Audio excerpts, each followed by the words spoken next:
It's been a minute. Since I last logged on, I believe. We were in the middle of a pandemic. We were in the middle of a pandemic. We still are. That's still a thing. Since then, multiple people have been murdered by either the police or by just assholes in general. Doesn't seem to be going away. Don't think it will go away for a while. America's changed in the sense that people have, very skeptical of everybody who now says these things as if they've been saying them for years. Because, a few years ago, people were like, this is not a problem. This is something you made up. Go to hell. And now you've got marches in the streets. Of course, the police fighting protesters and initiating violent conflict does not help their case, which you'd think they'd be trying to help their own case, but I don't think they give a fuck about that at all. And I don't think they've ever given a fuck. Calls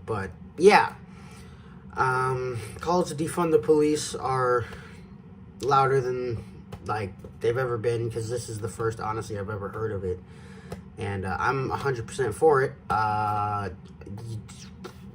don't know how else to put this sentence that I'm about to say, but for years I've heard that if you invested more into communities with terrible schools, terrible job outlooks, and, gave their parents, maybe an opportunity to make more money or to do things that somebody in a neighborhood not even 5 miles away is able to do and provide for their kids, you probably won't have all of these issues going on in America, especially when it comes to simple things like dropout rates and jail time and going to jail, encounters with people in police, joining gangs, things like that. Basically, if you invested in the community, you would not have these issues. And seeing as how the defund the police is basically saying defund the police and use that money to invest in those communities, there have been studies showing that this works, not that it works, but that if you do this, it will have a better impact on the community as a whole, let alone the country. It kind of actually goes back to what Tupac said, which the hate you give fucks everybody. I'm not actually entirely sure he said that. I got it from a movie. They said he said it. I probably should double check. But assuming how the movie was about police brutality, I don't think they would have lied about something that Tupac may or may not have said.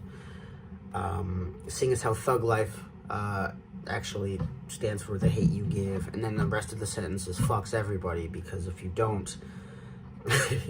if you give small children hate and don't care about them, they're going to grow up to hate you and not care about anybody else. And that's when you get people who don't think their decisions and their actions all the way through, and that's when you get problems. And then that's how you get a country that basically doesn't work, or doesn't work for everybody, I should say. But I think this is a turning point in the United States. Now, originally, my head thoughts were, all these protests are great and all, but, what are you actually going to do about it, I was discounting everything that these people were doing, whether they were just putting up a sign on the front yard or they were actually going out marching during a pandemic. I was doubting everything that they were doing because I felt like it was too late. I still think it's a little too late. I think you should have started this.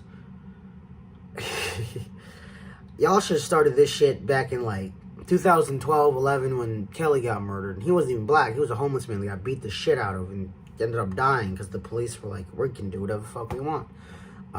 That's one of the police stories that makes me go a little crazy. But, it's, I don't know. And to people who say that, there's a whole talk about black on black crime, or that people would relate their experiences to police officers who are not black, them, the people who are relating their experiences to police officers, and those people are not black. That's what I'm saying. Like, I know somebody who said that a police officer pulled him over because he had a mohawk and something. I don't know what else the rest of the story was, but basically what Black Lives Matter and the countless other social justice things that have happened throughout the history of the United States we're fighting for were things like that, where you shouldn't have to be somebody who's a teenager getting pulled over by an ass. That should not be allowed. Like, that's like, getting pulled over and getting a ticket is like the least of the problems that should not happen, but especially getting murdered or beat up should definitely not happen. But people don't seem to understand that. And honestly, I think those people who don't understand it now never will understand it, and honestly, I'm okay with that. You just ignore those people and continue on. I'm very excited to actually be starting school soon, because I can't wait to actually get into the weeds of what the fuck is actually going on. Even though I have a pretty good idea of what's actually going on, I'm more interested in solving it. And I think I'm kind of like Sophia Bush in this way. When I heard her say it, I was kind of amazed that somebody else thought this way. But everything's connected in the wild sense that if people don't have health care,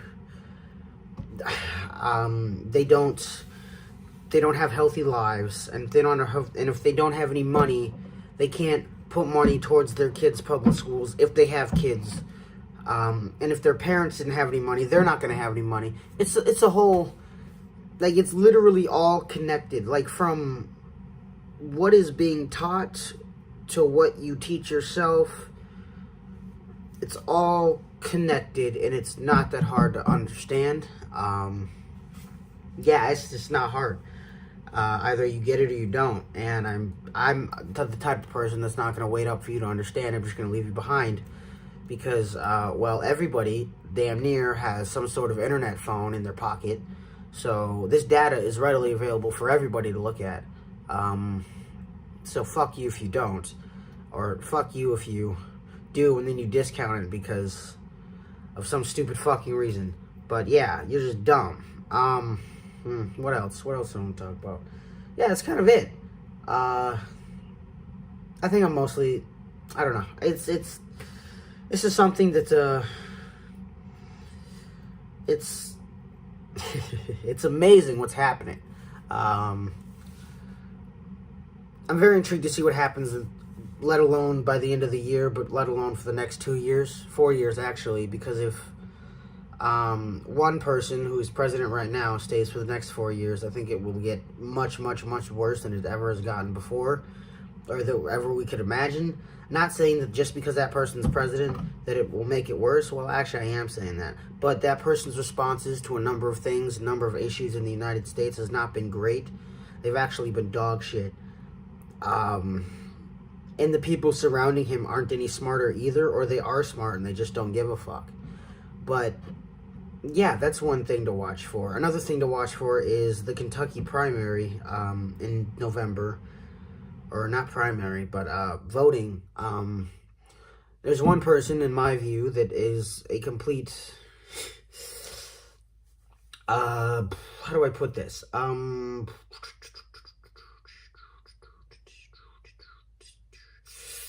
This person, if anything, is the epitome of anti-democracy. I didn't even say that right. I don't know if I said that right. But that being Mitchell McConnell, I've followed politics for quite a long time. And by quite a long time, I mean since high school. Maybe I'll get into that later. But every story about that man and what he's done and what he's said is a non-starter when it comes to maybe fixing the country a little bit. Has pissed me off more and more. And just...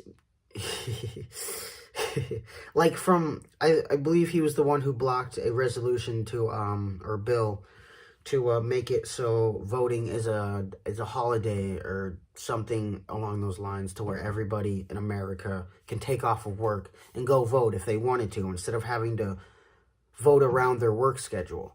And he said no on that. And of course, a number of other people did, but he's the majority leader, and he was like, no. And that's...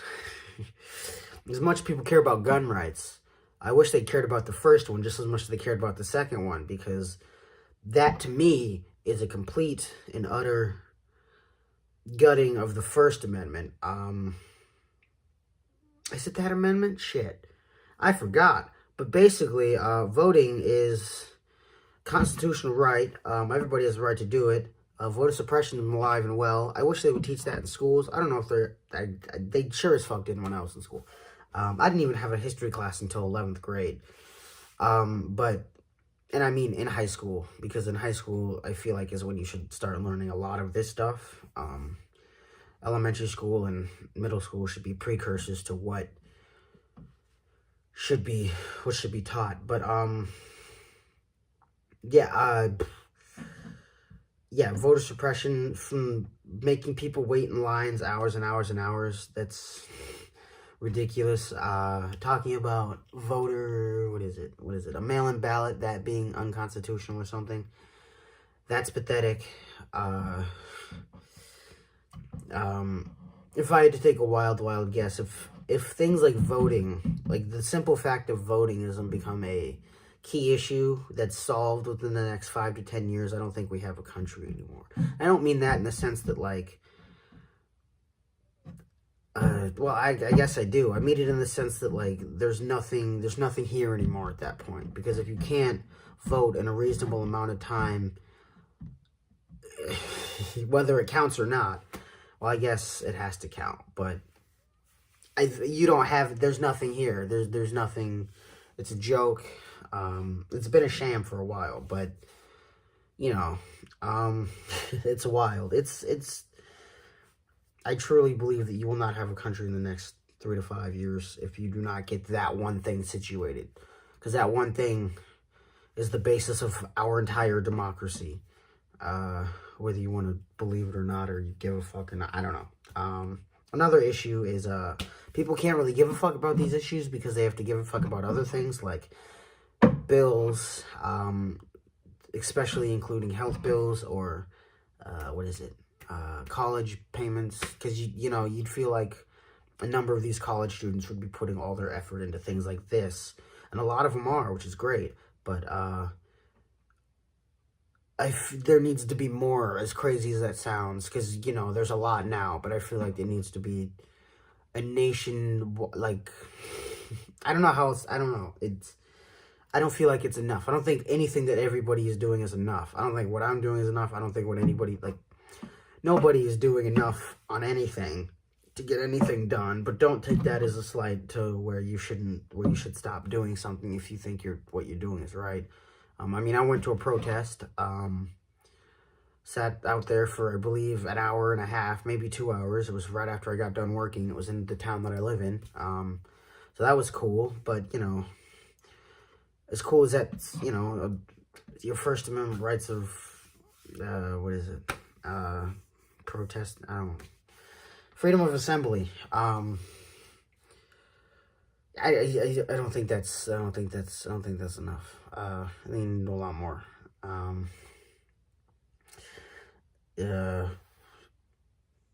Yeah. Especially like empty platitudes.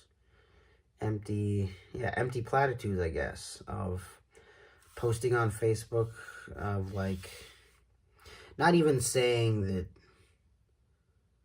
like, you can't even, I have someone in mind when I'm talking about this, so I'm sorry, but, you can't even, like, say Black Lives Matter. You gotta post something that's, like, something that would be posted in general anyway. I don't know.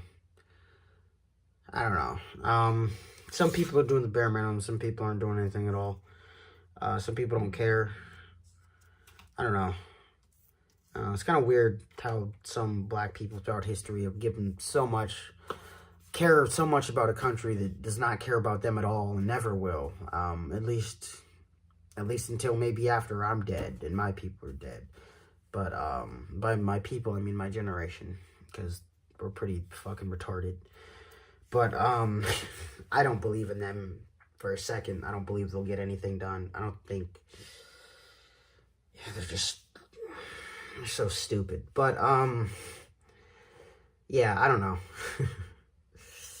Yeah, I'm not saying I'm much better, but from what the looks of it, there needs to be a lot more anger going around on the side that's against all of this injustice instead of, I don't know, I'm being stupid. Anyway, yeah, that's it. That's all I had to say. Yeah, have a good day.